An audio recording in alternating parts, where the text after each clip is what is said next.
Minuto com Maria. Graças quero dar-te, boa Mãe de Jesus. Graças quero dar-te pela vida da graça.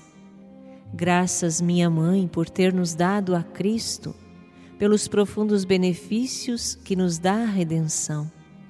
Porque Deus habita em minha alma e enriquece minha existência.